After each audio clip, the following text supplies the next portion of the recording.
ஒரு புகார் பட்டியலை கொடுக்கிறாங்க. திராவிட முன்னேற்ற கழகம் ஆட்சிக்கு வந்த பிறகு கடந்த 3.5 ஆண்டுகள்ல எந்த அளவுக்கு தமிழகத்தில் சட்டம் ஒழுங்கு சீர்குலைந்திருக்கிறது, எந்த அளவுக்கு பெண்களுக்கு எதிரான குற்றம் அதிகரித்திருக்கிறது. முதலமைச்சர் அவர்கள் இன்னைக்கு எல்லா இடத்துலையும் நம்முடைய ஸ்டாலின் ஐயா அவர்கள் திரும்ப திரும்ப அவர்கள் சொல்லக்கூடிய ஒரே ஒரு வார்த்தை அமைதி பூங்கா தமிழகம் அப்படிங்கிற வார்த்தையை அடிக்கடி பயன்படுத்துறாங்க. ஆனால் முதலமைச்சர் அவர்களுக்கு ஒரே ஒரு விஷயத்தை மட்டும் நாங்கள் அவங்க கவனத்துக்கு வைக்கிறோம். 2022 நம்முடைய NCRB national crime records bureau இந்தியாவில் நடக்கக்கூடிய குற்றங்களை எல்லாம் தொகுத்து அறிக்கையாக கொடுக்கக்கூடிய அமைப்பு நேஷனல் கிரைம் ரெக்கார்ட்ஸ் பியூரோ.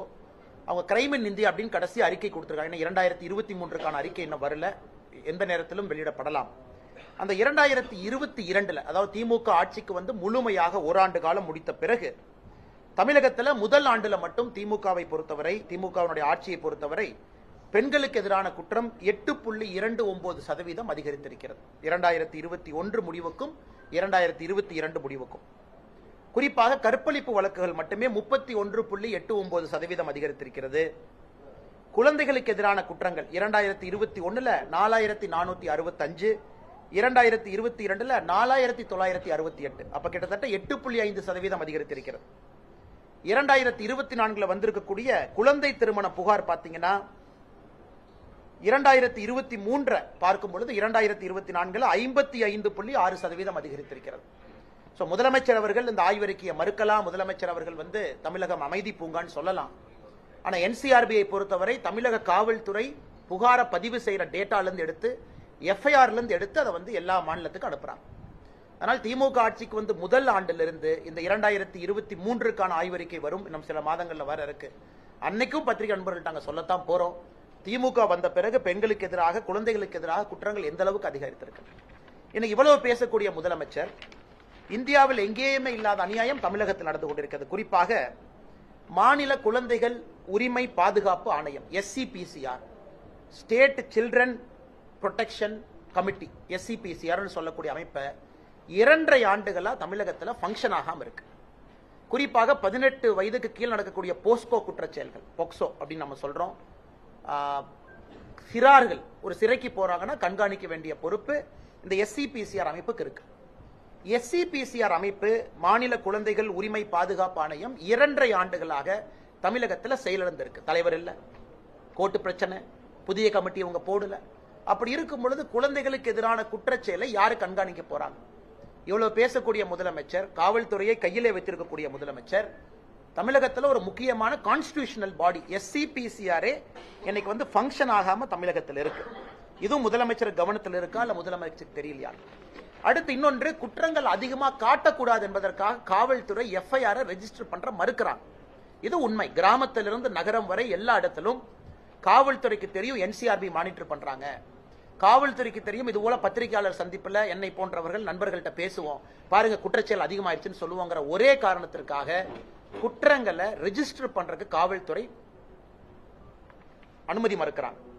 இதனாலதான் நீங்க பாத்தீங்கன்னா அயனாவரத்துல சமீபத்தில் மனநலம் பாதிக்கப்பட்ட ஒரு பெண்ணுக்கு கயவர்கள் அத்தனை பேர் சேர்ந்து வன்கொடுமை அந்த குழந்தையின் மீது செய்தும் கூட போலீஸ் ஆபீசர்ஸ் வார்ன் பண்ணி அனுப்புறாங்க. இதெல்லாம் இந்தியாவில் எங்கேயுமே பார்க்க மாட்டோம்.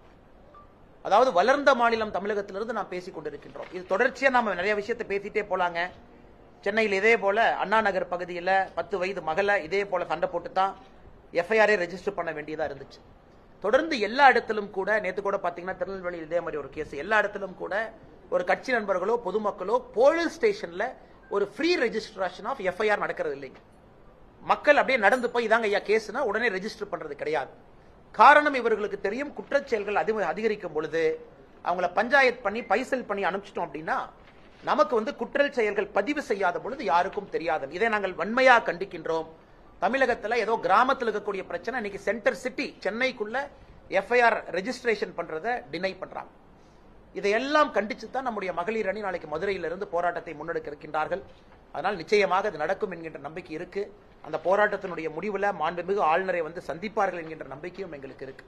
இது முதல் பகுதிங்கன்னா. இரண்டாவது, உங்களுக்கு பிரஸ் மீட்ல நாங்க சொல்ல இருக்கிறதுங்கன்னா, இன்னைக்கு திமுக ஆட்சிக்கு வந்த பிறகு பஞ்சப்பாட்டு பாடுவது மட்டுமே அவருடைய முழு நேர தொழிலா இருக்கு. ஏங்கன்னா இன்டர்நெட் பில் கட்டல எஜுகேஷன் டிபார்ட்மெண்ட், இன்டர்நெட் பில் கிடையாது, அதுக்கு ஒரு பெரிய லெக்சர் கொடுப்பாங்க. இன்னைக்கு தனியார் பள்ளிகள் அமைப்பு தமிழ்நாட்டில் பல தனியார் பள்ளிகள் அமைப்பு இருக்கு, 1 2 இல்ல. தனியார் பள்ளிகள் இருக்கணும், நாங்க அவங்க மேல் குற்றச்சாட்டு வைக்கல. தனியார் பள்ளிகள் நடத்துங்க, மக்களுக்கு நல்ல கல்வி கொடுங்க. இன்னைக்கு தனியார் பள்ளிகள் அமைப்பு ஒரு புதிய தலைவர் அண்ணன் BT அரசகுமார் வந்திருக்காங்க. அரசகுமார் அண்ணன் பிஜேபியில் தான் இருந்தாங்க, இன்னைக்கு திமுகவினுடைய செய்தி தொடர்பாளராக இருக்கார். அவர் நடத்தக்கூடிய விழாவில் அமைச்சர் அன்பில் மகேஷ் பொய்யாமொழி அண்ணன் அந்த விழாவுக்கு போறார். மாநில அரசு கொடுத்திருக்கக்கூடிய செய்தி குறிப்பில் மிக தெளிவாக சொல்லி இருக்கின்றார்கள், 500 அரசு பள்ளிகளை நாங்க தத்தெடுப்போம் என்கிற வார்த்தையை பயன்படுத்தி இருக்கிறாங்க. அரசு வெளியிட்டிருக்கக்கூடிய செய்தி குறிப்பு. அந்த 500 பள்ளிகளுக்கு நாங்க CSR ஃபண்ட் கொடுப்போம். நான் திமுக தெரியாம கேட்கிறேன். 44,672 கோடி ரூபாய் எஜுகேஷன் டிபார்ட்மெண்ட் பட்ஜெட், 44,672 crore. உங்களுடைய தேர்தல் அறிக்கையில சொல்லியிருக்கிறீங்க 10,000 பள்ளிகள், சிதிலமடைஞ்ச பள்ளிகளை நாங்க கட்ட போறோம் தேர்தல் அறிக்கையில சொல்லித்தான் வாக்குறுதி கொடுத்து நீங்க வந்திருக்கிறீங்க. பள்ளிகள் கட்டுறது கிடையாது, எல்லா பில்டிங் ஒழுகுது. ஏன் இன்டர்நெட் பில்லு கூட கட்ட முடியல. இன்னைக்கு அரசு பள்ளிகளை தாரை வார்த்து கொடுக்கக்கூடிய முழு நேர வேலையில் இறங்கியிருக்காங்க. சரி, இன்னைக்கு ஒரு விளக்கம் கொடுத்துறாங்க, இல்ல அமைச்சர் அப்படி சொல்லல, செய்தி குறிப்பில் தான் தப்பா போட்டாங்க, நாங்க தத்தெடுத்துன்னு சொல்ல எடுத்துன்னு தான் சொன்னோம், செய்தி குறிப்பில் தத்தெடுத்துன்னு போட்டாங்க. ஒருவேளை உங்களுடைய லாஜிக்கை எடுத்துக்கிட்டா கூட தனியார் பள்ளிகள் எதுக்கு உங்களுக்கு CSR கொடுக்கணும்? சார், தனியார் பள்ளி என்ன வீட்டில் மரங்காய்க்கிற பணம் வச்சிருக்காங்களா? தனியார் பள்ளியினுடைய அரசகுமார் என்ன வீட்டில் போய் கை தொட்டினா அந்த மரத்துல இருந்து பணம் வருமா? மிடில் கிளாஸ் மக்கள் தனியார் பள்ளியில படிக்கிறவங்க காசு வாங்கி தான் நீங்க CSR ஃபண்ட் கொடுக்குறீங்க. அப்ப அங்க படிக்கக்கூடிய குழந்தைங்க ஃபீஸ் ஏத்துறீங்களா? பட்ஜெட் இருக்கு, டாக்ஸ் போடுறீங்க, எல்லாரும் வரி கட்டுறோம். 44,000 கோடி ரூபாய் பட்ஜெட் இருக்கு. நீங்கள் செய்ய வேண்டிய வேலையை தனியார் பள்ளிகளுக்கு ஏன் தாராவார்த்து கொடுக்குறீங்க? தனியார் பள்ளிகளுடைய வேலை என்ன? கல்வி கொடுப்பது. தனியார் பள்ளிகளுடைய வேலை அரசு பள்ளியில கல்வி கொடுப்பது அவங்க வேலை கிடையாது. அதனால அன்பில் மகேஷ் பொய்யாமொழி அவர்கள் ஒரு விஷயத்தை புரிஞ்சுக்கணும். தனியார் பள்ளிகள் CSR, அதான கார்பரேட் கம்பெனிங்களானே. ஒரு கம்பெனி, ஒரு ரிலையன்ஸோ, ஒரு டாட்டாவோ, ஒரு அதானியோ CSR நம்ம பார்த்திருக்கோம். நிறைய சம்பாதிக்கிறாங்க, பொதுமக்களுக்கு கொடுக்கட்டும். இன்னைக்கு தனியார் பள்ளி மக்கள்கிட்ட காசு வாங்கி ஃபீஸ் வாங்கி அந்த CSR அதுக்கு நான் தனியார் பள்ளியிட்ட ரெக்வெஸ்ட் பண்றேன், நீங்க CSR கொடுக்கறதுக்கு தனியார் பள்ளியில படிக்கிற குழந்தைகளுடைய ஃபீஸை கொஞ்சம் குறைங்கன்னு நான் கேட்கிறேன். அண்ணன் BT அரசகுமாராக இருக்கட்டும், தமிழகத்தில் நடக்கக்கூடிய நிறைய தனியார் பள்ளிகள் அமைப்பாக இருக்கட்டும், நீங்க CSR கொடுக்காதீங்க, அரசு வேலை அவங்க செய்வாங்க. அது நீங்க தயவு செஞ்சு மிடில் கிளாஸ் குழந்தைங்க தனியார் பள்ளியில படிச்சாங்கன்னா அவங்க ஃபீஸை குறைங்க. இது அன்பில் மகேஷ் பொய்யாமொழி அவர்கள் செய்ய வேண்டிய வேலையை நீங்க எதுக்கு செய்றீங்க? 10,000 பள்ளிகளை சிதிலமடைஞ்சிருக்கக்கூடிய பள்ளிகளை நாங்க சரி பண்றோம்னு சொல்லியிருக்காங்க. அதை திமுக அரசு சரி பண்ணணும், வெள்ளை அறிக்கை கொடுக்கணும். எத்தனை பள்ளிகளை சரி பண்ணிருக்காங்க, எத்தனை பள்ளிக்குள்ள மரம் இருக்கு, மழை பெஞ்சா எவ்வளவு உழுவுது, எத்தனை ஓடு ஓட்டையா இருக்கு, எத்தனை ஆசிரியர்கள் இருக்கிறாங்க, எதுவுமே செய்யாம ஒரு திமுக கட்சி நிர்வாகி நடத்தக்கூடிய ஒரு மேடைக்கு போய் எல்லாம் பேசிட்டு அதன் பிறகு பிரச்சனையான பிறகு இவர்கள் மாற்றி பேசுவது முறையல்ல என்பதையும் கூட தமிழக அரசுக்கு இந்த நேரத்தில் நாங்கள் சுட்டிக்காட்ட விரும்புகின்றோம். அடுத்து 3வது, நாம நேத்து நம்முடைய பாரத பிரதமர் நரேந்திர மோடி ஐயா புத்தாண்டுல முதல் கேபினெட் மீட்டிங்கை விவசாயிகளுக்காக ஒரு சிறப்பு கேபினெட் மீட்டிங்கை நேத்து நம்முடைய பிரதமர் அவர்கள் கூட்டியிருந்தார்.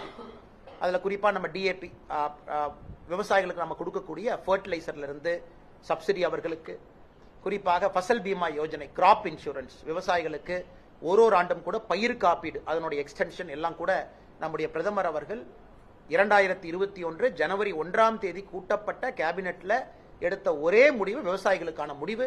நம் அரசு விவசாயிகளோட எப்படி இருக்கும் என்பதை மறுபடியும் நாம் உறுதிப்படுத்தி இருக்கின்றோம். இதை தாண்டி பத்திரிகை நண்பர்களுக்கு கேள்வி இருந்தால் பதில் சொல்றேன்.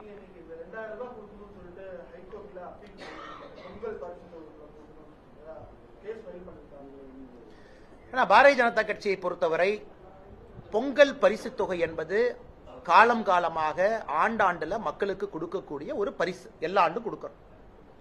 இது இவர்கள் எங்கேயோ இருந்து புடுங்கி யாரும் கொடுக்கலீங்கன்னா, ஒரு அரசு பட்ஜெட் போடும் போதே அவங்களுக்கு தெரியும் இதற்கான ப்ரொவிஷன். ஏன்னா எல்லா வருஷமும் கொடுக்கறோம். திமுக ஆட்சிக்கு வந்தவுடன் 21 தொகுப்பை கொடுத்தாங்க, அது உங்களுக்கு தெரியும். எல்லாம் போய் அந்த பாவு மாதிரி சர்க்கரை எல்லாம் கொடுத்தாங்க, எல்லாம் பக்கெட்ல பிடிச்சிட்டு வந்தோம். அதன் பிறகு போன ஆண்டு கொடுக்க மாட்டேனாங்க, எல்லாரும் சண்டை போட்ட பிறகு 1000 ரூபாய் கொடுத்தாங்க. ஒரு ஆண்டும் இதே பிரச்சனையை செய்யறாங்க. அதனால் பொங்கல் என்பது மக்கள் எதிர்பார்க்கக்கூடிய ஒரு பண்டிகை. மக்களுக்கு செலவு இருக்கும், விவசாய பெருமக்களுக்கு செலவு இருக்கும், எல்லோருக்கும் செலவு இருக்கும். ஆனால் இவங்க பொங்கலுக்கு பரிசு தொகை கொடுக்க வேண்டும். ஏன்னா இது நம்ம இன்னைக்கு நேத்து இல்ல, இவங்களுக்கு நிதிச்சுமை பினான்ஸ் மினிஸ்டர் இன்னைக்கு தான் தெரியுமா தங்கம் தென்னரசனுக்கு. தங்கம் தென்னரசன் எங்க போயிட்டாங்க 6 மாசத்துக்கு முன்னாடி? லெஜிஸ்லேட்டிவ் அசம்பிளில பட்ஜெட் தாக்கல் செய்யும் பொழுது தங்கம் தென்னரசனுக்கு நம்பர்ஸ் தெரியாதா? இல்ல அவங்க தேர்தல் வாக்குறுதி கொடுக்கும் போது நம்பர்ஸ் தெரியாதா? எல்லோருக்குமே தெரியும். 1,00,000 கோடி ரூபாய் கடன் வாங்குறீங்க. போன ஆண்டு 90,000 கோடி கடன், இந்த ஆண்டு 1,00,000 கோடி ரூபாய் கடன் வாங்க போறீங்க. வாங்கக்கூடிய கடனை என்ன சார் பண்றீங்க தெரியாம நான் கேட்கிறேன். நீங்க வாங்குற கடனை என்ன செய்றீங்கன்னு தயவு செஞ்சு சொல்லுங்க. வாங்குற இவ்வளவு கடன் வாங்கி உங்களால 1000 ரூபாய் கொடுக்க முடியும்னா என்ன நீங்க அரசு நடத்தி கொண்டிருக்கின்றீர்கள்? 2000 ரூபாய் கொடுக்க முடியும். ஆனா பாரதிய ஜனதா கட்சியினுடைய வழக்கறிஞர் பிரிவு அவங்க போராட்டத்தில் இறங்கி இருக்கிறாங்க. விவசாயிகள் பிரிவு அவங்க போராட்டத்தில் அவங்க இறங்குவாங்க. ஸோ எல்லா அமைப்புகளுக்கும் நாங்கள் அறிவுறுத்தி இருக்கின்றோம், இதை மக்கள்கிட்ட எடுத்துட்டு போங்க. இவர்கள் பொங்கல் பரிசு தொகை கொடுக்கும் வரை திமுக அரசை நீங்கள் விடக்கூடாது என்று வலியுறுத்தி இருக்கின்றோம். கல்வி விவகாரத்தில் மத்திய அரசு மாநில அரசு மிரட்டுவதா அன்பில் மகேஷ் அவர்கள் தெரிவிச்சிருக்காரு. அதாவது புதிய கல்விக் கொள்கையை ஏற்றால் தான் நாங்கள் நிதி கொடுப்போம், இல்லட்டா கல்வியை நீங்க மாநில பள்ளிகளுக்கு மாற்றுங்க இவங்க தரப்பு கேட்காங்க, எங்களுடைய பிள்ளைகளை நாங்க பாத்துக்கிட்டோம் சொல்லிட்டு அமைச்சர் விளக்கம். ஆனா இந்தியாவில் பாரதிய ஜனதா கட்சியை சாராத ஆட்சிகள் எத்தனையோ நடக்குதுங்கண்ணா, எல்லா ஸ்டேட்லயும் நடக்குது. எந்த மாநிலத்திலும் எழுப்பாத ஒரு புகாரை இங்க இருக்கக்கூடிய நம்முடைய அமைச்சர் பெருமகன் அவங்க எழுப்புறாங்க. PM ஸ்ரீ ஸ்கூல், அந்த 16,000 பள்ளிகள் நம்முடைய பிரதமர் கொண்டு வந்ததே புதிய கல்விக் கொள்கையினுடைய அம்சமாக, தனியா கொண்டு வரலீங்கன்னா. அதாவது பள்ளி கல்வியினுடைய தரத்தை உயர்த்த வேண்டும் என்பதற்காக PM ஸ்ரீ பள்ளி, அதுல 16,000 பள்ளிக்கூடம் எல்லா மாநிலத்துக்கும் சொன்னாங்க, நீங்க வேணுங்கிறத கேளுங்க நம்ம கொடுக்கிறோம். தமிழகத்தினுடைய முதன்மை செயலாளர் அவர்கள் கடிதம் எழுதுறாங்க, எங்களுக்கு இவ்வளவு வேணும் கொடுங்க. எல்லோருக்கும் தெரியும், கடிதம் எழுதும் பொழுதும் சீஃப் செக்ரட்டரிக்கு தெரியும், அதுல நியூ எஜுகேஷன் பாலிசி தான் அதுல கொண்டு வர வேண்டும் என்பது எல்லோருக்கும் தெரியும். அதுல தமிழ்நாடு மட்டும் விதிவிலக்கு கிடையாது. அதே போல சர்வசிக்ஷா அபியான்ல எங்கேயுமே நம்ம பிக்ஸ் பண்ணல. சர்வசிக்ஷா அபியானுக்கு தான் அமைச்சர் பேசுறாங்க. SSAவை பொறுத்தவரை, அதாவது எந்த அந்த காம்பனண்டா இருந்தாலும் கூட யாரும் எங்கேயும் சொல்லல, நீங்க புதிய கல்விக் கொள்கை ஏற்றுக்கொள்ளவில்லை என்றால் மத்திய அரசு உங்களுக்கு கொடுக்கக்கூடிய பட்ஜெட்டை கட் பண்ணிடுவாங்கன்னு எங்கேயும் சொல்லு.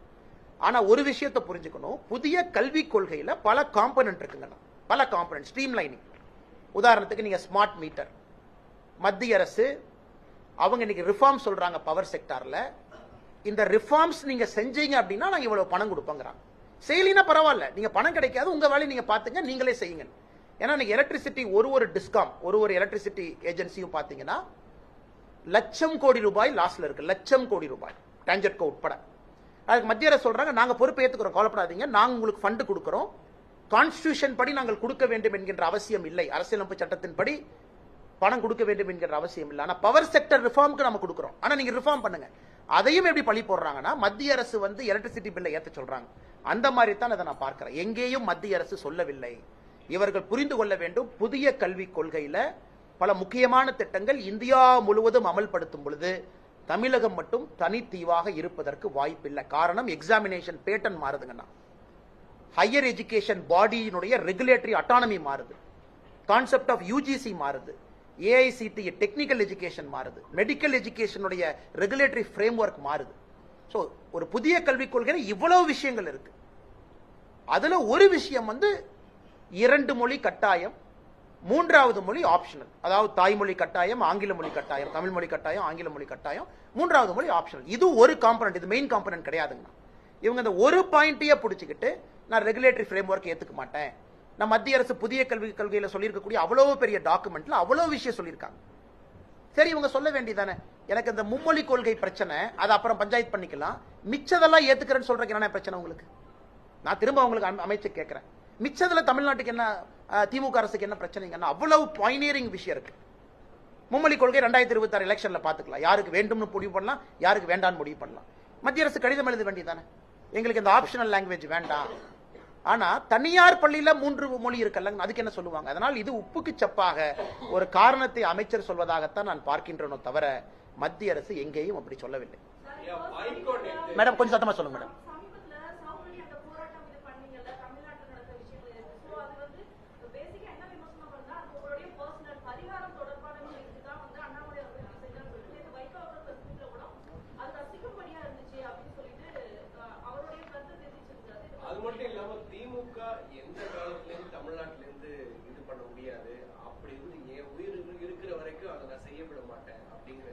நான் உண்மையாலுமே வைகோ ஐயாவின் மீது ஒரு பெரும் மரியாதை வைத்திருக்கக்கூடிய ஒரு மனிதன். தமிழகத்தில் ஒரு பெரிய எழுச்சியோடு ஒரு கொள்கையோடு அரசியல் நடத்த வேண்டும் என்று நடத்தி கொண்டிருந்த தலைவர் ஒருவர் திமுகவிலிருந்து பிரிந்து வெளியே வந்த பொழுது அவருக்கு கிடைத்த வரவேற்பு, அவரிடம் இருந்த மாவட்ட செயலாளர்கள், அவர் பேசிய பேச்சுக்கள்லாம் இன்னைக்கு வைகோ ஐயா திரும்ப பார்க்கணும்னு அன்போடு கேட்டுக்கிறேன். என்னுடைய அனுபவம் ரொம்ப குறைவு, ஆனால் வைகோ ஐயாவை நான் எந்த விதத்திலும் நான் கிரிட்டிசைஸ் பண்ண போறது கிடையாது.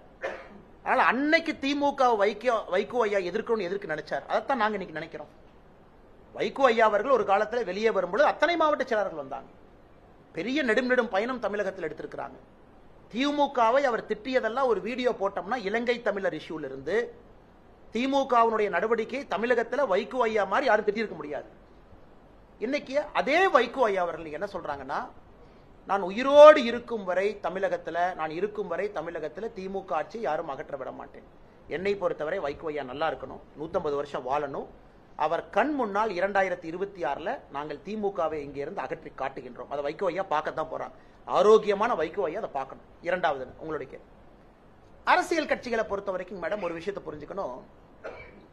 ஒரு சத்தியகிரக போராட்டத்தை யாருக்குமே புரியாது ஆரம்பத்தில். மகாத்மா காந்தி அவர்கள், நான் மகாத்மா காந்தியோடைய கால் நெகத்தினுடைய தூசுக்கு சமங்க. ஆரம்பத்தில் இல்ல மதுரையில் வந்து நான் இந்த மாதிரி ட்ரெஸ் எல்லாம் போட மாட்டேன், காதி தான் போடுவேன்னா நிறைய பேருக்கு புரியல. ஏன் நான் ட்ரெயின்ல ஃபர்ஸ்ட் கிளாஸ்ல போக மாட்டேன், நான் தேர்ட் கிளாஸ்ல தான் போவேன், யாருக்கும் புரியல. ஸோ மகாத்மா காந்தி அவர்கள் சவுத் ஆப்பிரிக்காவில் ஆரம்பிச்ச பல விஷயங்கள், இந்த பேப்பர் பர்னிங்ல இருந்து பாஸ் பர்னிங்ல இருந்து அவர் ஆரம்பித்த எந்த விஷயம் யாருக்கும் புரியல. ஆனால் இன்னைக்கு நான் செருப்பு போடாம இங்க இருக்கிறேன், எனக்கு நான் சாட்டையால் அடித்துக் கொண்டேன். இது புரியவர்களுக்கு புரியும், திமுக காரங்களுக்கு எதுக்கு புரியணுங்க? அவங்களுக்கு புரியாது. அவர்கள் 2026 எலெக்ஷன் கவுண்ட் பண்ணதுக்கு அப்புறம் முதலமைச்சருக்கு புரியும். வாக்குப்பெட்டி எண்ணிய பிறகுதான் அன்னைக்கு புரியும். அவருக்கு அது வரைக்கும் புரியாது. கிராமத்து மக்களுக்கு புரியும். கிராமத்துல கருப்பணசாமியை வழிபடுறவங்க, ஒரு கிராமத்துல காவல் தெய்வங்களை வழிபடுறவங்க, முருகபெருமான வழிபடுறவங்களுக்கு சவுக்கடி போராட்டம்னா என்னன்னு தெரியும். என்னுடைய தாத்தா செய்வாரு, எங்க குடும்பத்துல எல்லோரும் செய்வோம், நான் இன்னைக்கு அதை செய்யறேன். இது யாரும் தனிப்பட்ட முறையில நான் செய்வேன். எங்க ஊர் திருவிழாவுக்கு நான் தனிப்பட்ட முறையில செஞ்சுக்குவேன். அது பத்திரிகையிலயோ வெளியோ வர்றதில்லை. இது புதிதென கிடையாது. ஊர் திருவிழால எல்லாரும் செய்யறோம். இன்னைக்கு இதை பப்ளிக்கா செய்ய வேண்டிய அவசியம் என்னன்னா, இந்த செய்தி ஒரு சாதாரண மனிதனுடைய மனதுல ஒரு தாக்கத்தை ஏற்படுத்தும். அவங்க வீட்டுல சாப்பிட்றப்ப ஒரு கணவனோ மனைவியோ மிடில் கிளாஸ் நடுத்தர குடும்பம் ஒரு நிமிஷம் பேசணும். எதுக்கு இவர் அடிச்சுட்டாரு, இவர் அடிக்கிற தேவை இருக்கா, எதுக்கு பண்ணாங்க, அக்யூஸ்ட் தான் பிடிச்சிட்டாங்களே அப்படின்னு அவர்களுக்குள்ள ஒரு விவாதம் வரும் பொழுது, சிஸ்டர் நீங்க நல்லா புரிஞ்சுங்க சிஸ்டர், எனக்கும் ஒரு பெண் குழந்தை வீட்டுல இருக்காங்க, 4 வயசு பாப்பா எனக்கு இருக்காங்க. நாம எல்லோரும் ஆசைப்படுறது என்ன, குழந்தை நல்லா படிக்கணும், அண்ணா யூனிவர்சிட்டி போகணும், அவ்வளவுதான். அதே போல அந்த பாப்பாவுடைய தந்தை தாயாரும் அதான் ஆசைப்பட்டிருப்பாங்க, என் குழந்தை அண்ணா யூனிவர்சிட்டியில படிக்கணும், ஹையஸ்ட் இன்ஜினியரிங் காலேஜ் தமிழ்நாட்டில்.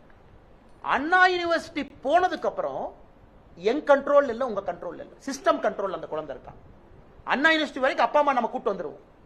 எக்ஸாமினேஷன் படிக்கணும், கோச்சிங் இன்ஸ்டியூட் போகணும், எக்ஸாம் பாஸ் பண்ணணும், கவர்மெண்ட் ஸ்கூல்ல படிக்கணும், பிரைவேட் ஸ்கூல். என்னுடைய சாட்டையடி போராட்ட மக்களுக்கு என்ன சொல்றோம்னா, நீங்க தயவு செஞ்சு அரசியல் இருந்து ஒதுங்கி இருக்காதீங்க. அண்ணா யூனிவர்சிட்டிக்குள்ள ஒரு விஷயம் நடந்திருக்குன்னா சிஸ்டம் ஃபெயிலியர். System failure. இது சாதாரணமா ஒரு காட்டுக்குள்ள ஒரு குழந்தை நடந்து போகும்போது ரோட்ல கையவர்கள் பைக்ல, அந்த குழந்தையினுடைய சேஃப் ஸ்பேஸ், அந்த குழந்தையினுடைய இடம், அண்ணா யூனிவர்சிட்டி கேம்பஸ்ங்கிறது அந்த குழந்தையினுடைய சேஃப் ஸ்பேஸ். அந்த குழந்தை அவங்க சேஃப் ஸ்பேஸ்க்குள்ள அந்த பாப்பா இருக்கான், அதுக்குள்ள நடந்திருக்குன்னா சிஸ்டம் ஃபெயிலியர் தானுங்க. சிஸ்டம் ஃபெயில் ஆயிடுச்சு.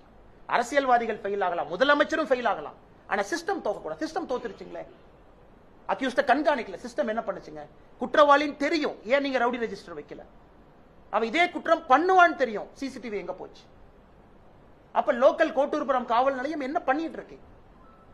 என்னுடைய சவுக்கடி போராட்டம் என்பது ஒரு நடுத்தர குடும்பத்தில் இருக்கக்கூடிய கணவன் மனைவிக்கு உணர்த்த வேண்டும், சிஸ்டம் தோத்து போச்சுங்க ஐயா, உங்க குழந்தைக்கு பாதுகாப்பு இல்லை. இது யாருக்கு புரியணுமோ அவங்களுக்கு புரியும். அரசியல் கட்சிகள் அது ஒரு விவாத பொருள். எல்லாம் வந்து கார்த்திக் சிதம்பரம் அன்னை காலையில் ஏதோ சொன்னார், எனக்கு ஏதோ ராசி இருக்காமா, இந்த ராசி சேர்ந்திருக்கேன், சனி பயிற்சி நடக்குது, அவர் பண்றாரு. இன்னொருத்தர் சொன்னார் திருமாவளவன், இது வந்து காந்தியே இந்த மாதிரி பண்ணல, எனக்கு நகைச்சுவையா இருந்துச்சு, சொல்லிக்கங்க. திமுக இன்னொருத்தர் சொன்னாரு, எனக்கு ஏதோ பதவி வேணும்னு சொல்லிட்டு நான் அடிச்சுக்கிட்டேன். அதனால அட்லீஸ்ட் இதை பேசுறீங்கல்ல, அட்லீஸ்ட் எதிர்கட்சி நீங்க பேசுறீங்கல்ல, அதை யாராச்சும் டிவியில பார்த்தாங்கன்னா நீங்க நகைச்சுவையாக நகைப்பாக பேசினாலும் கூட அது தெரியாத 4 பேருக்கு போகணுங்கிறக்கா. ஆனால் இதோட நான் சாட்டடி நிறுத்த போறது கிடையாதுங்க மேடம். நான் செருப்பு கழட்டி வீசியாச்சு. ஒரு தரையில நடக்கிறது எவ்வளவு கஷ்டம் எனக்கு தெரியுங்க. 6 டிகிரி டெல்லி குளிர்ல நடக்கணும். இன்னைக்கு தான் எனக்கு தெரியுது டாய்லெட் எவ்வளவு மோசமா இருக்கு. பப்ளிக் டாய்லெட், இதனால செருப்பு போட்டு போனேன். செருப்பு இல்லாம ஒரு பப்ளிக் டாய்லெட் போகும்போது எவ்வளவு மோசமா வச்சிருக்காங்க.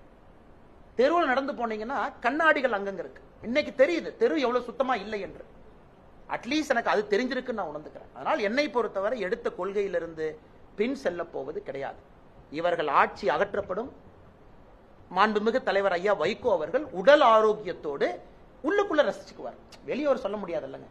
உள்ளுக்குள்ள வைகோ அண்ணன் 2026 அவரால் செய்ய முடியாததை நாங்கள் செய்திருக்கின்றோம் என்று ரசித்துக் கொள்ளும்.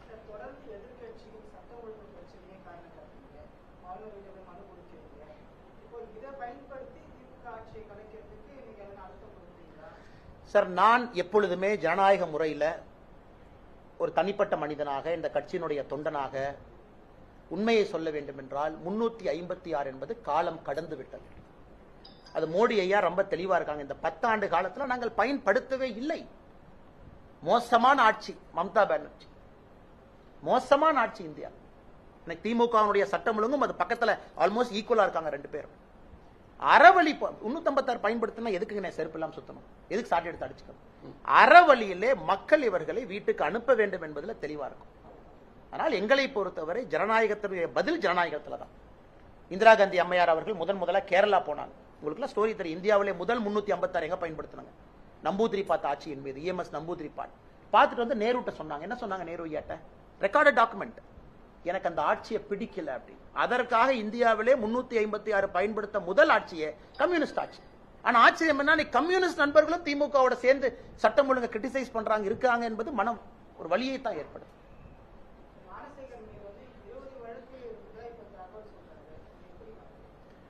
அண்ணா இன்னைக்கு நான் கேட்கிறேங்கண்ணா, ஞானசேகரன் எங்க கட்சியிலேயே இல்ல.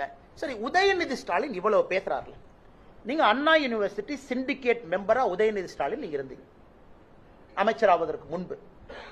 சரி, சிண்டிகேட் மெம்பரா இருக்கும்போது நீங்க அண்ணா யூனிவர்சிட்டியில பேசின மினிட்ஸ் ஆஃப் மீட்டிங் ரிலீஸ் பண்ணுங்க. அண்ணா யூனிவர்சிட்டியில திரு உதயநிதி ஸ்டாலின் அவர்கள் எம்எல்ஏ ஆன பிறகு நீங்க அண்ணா யூனிவர்சிட்டி சிண்டிகேட்ல என்ன பண்ணுனீங்கறத மக்களுக்கு சொல்லுங்க.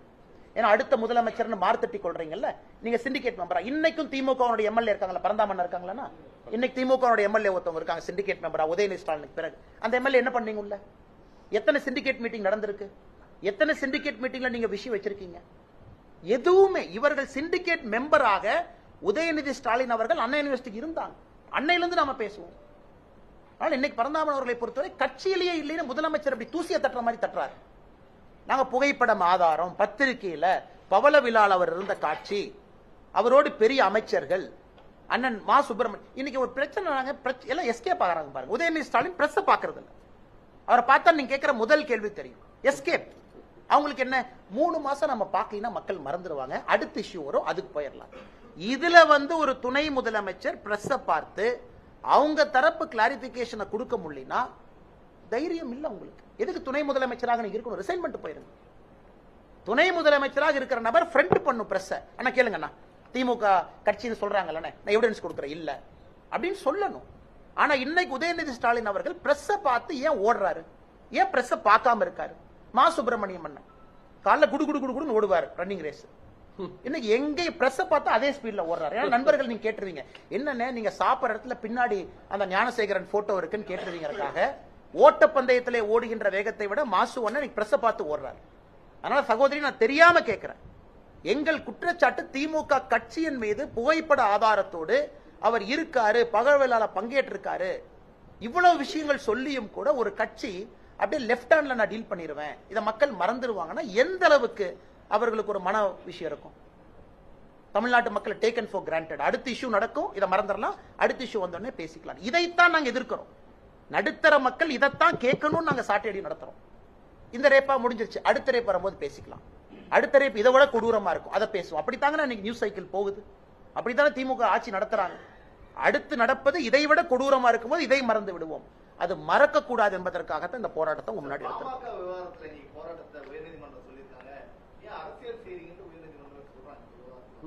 தெரியலங்க எனக்கு என்ன சொன்னாங்க.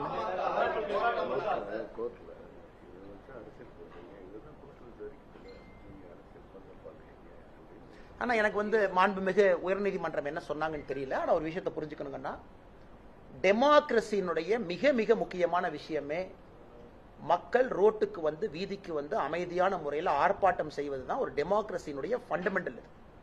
அது இல்லை என்றால் அரசியல் கட்சி நடத்த வேண்டிய அவசியம் யாருக்கு இல்லை, பிரஸ் இருக்க வேண்டிய அவசியம் இல்லை. அதனால் பாட்டாளி மக்கள் கட்சி செய்திருக்கக்கூடிய போராட்டத்தை நான் வரவேற்கிறேன். சகோதரர் விஜய் அவர்கள் ஜனநாயக முறைப்படி ஆளுநரை சந்திச்சதை வரவேற்கிறேன். அனைத்து இந்திய அண்ணா திராவிட முன்னேற்ற கழகம் அதனுடைய எதிர்க்கட்சி தலைவர் அண்ணன் எடப்பாடி அவர்கள் அவங்க பண்ற போராட்டத்தை நான் வரவேற்கிறேன். இவர்கள் எல்லோரும் செய்யக்கூடிய போராட்டத்தை நான் வரவேற்கிறேன். காரணம், மக்கள் அண்ணன் சீமான் அவர்கள் எடுத்திருக்கக்கூடிய போராட்டத்தை கைதானதை நான் வரவேற்கிறேன். எல்லோரும் வீதிக்கு வந்து பண்ண வேண்டிய காரணம் என்னன்னா, அடுத்த முறையாவது இந்த அரசு கொஞ்சமாச்சு பயத்தில் இருப்பாங்க, பிரச்சனை ஆகும். அதனால எல்லா கட்சிகளும் வீதிக்கு வந்து யாரும் பஸ் உடைக்கலையே, யாரும் கல்லெடுத்து போடலையே, யாரும் காவல்துறையினுடைய சட்டையை கை வைக்கலையா, எல்லாம் அமைதியான முறையில் பர்மிஷன் கொடுக்கலையே அரெஸ்ட் பண்ணிக்க, அப்படித்தான் இருக்கும். அதனால எங்கே மாண்புமிகு உயர்நீதிமன்றம் என்ன சொன்னாங்க எனக்கு தெரியாது. பட் இருந்தும் ஒரு அரசியல் கட்சி தலைவராக நான் சொல்லக்கூடிய எங்களுடைய வாதம் அது. நாமக்கல்ல பாத்தீங்கன்னா உங்களுக்கு கரும்பு வந்து வாங்குறதுக்காக கொள்முதல் பண்றாங்க. அப்ப 10% கரப்ஷன் பணம் கொடுத்தாதான் கொள்முதல் பண்றாங்க. எப்படி பாக்குறீங்க? ஆனா இது என்ன புதுசா கேக்குறீங்க நீங்க? என்ன இதே ஊர்ல நீங்களும் வசிக்கிறோம், நானும் வசிக்கிறோம். தஞ்சாவூர்ல 2 ஆண்டுகளுக்கு முன்பு கரும்பு வாங்கினாங்க. எப்படி வாங்கினாங்க? அது திமுக கான்ட்ராக்டர் தான் வாங்கணும், அவங்க கையில தான் நீ கொடுக்கணும், அவன் கரும்பு கொண்டே கொடுப்பான். இது புதுசு தானே? இது தமிழ்நாட்டில் நீங்க ரொம்ப பழசு மாதிரி பாக்குறீங்களே. இது எப்பவுமே நடக்கிறது தான். ஆனா இன்னைக்கு அது நார்மலைஸ் ஆயிடுச்சு. திமுக காரனா ஒரு கரும்பு வாங்குற இடத்துல கமிஷன் வைப்பாங்கிற நார்மலைஸ் ஆயிடுச்சு. அதனால இது எல்லாம் மக்கள் பார்த்துக்கிட்டு இருக்காங்கண்ணா. ஏதோ இதுவரைக்கும் லஞ்ச ஊழலே நடக்காத ஒரு தமிழ்நாட்டில் திடீர்னு வந்து அண்ணே என்ன கரும்பு காசு வாங்குறாங்க அப்படின்னா மக்கள் யாரும் அதுக்கு ஆச்சரியப்பட போவதில்லை. இன்னைக்கு ஸ்டேட் ஆஃப் அஃபேர்ஸ் இவ்வளவு மோசமா இருக்கு. அதனால இது ஒரு விவசாய பெருமகனும் இதை பார்த்து கொண்டிருக்கின்றார்கள் என்று நம்புகின்றோம்.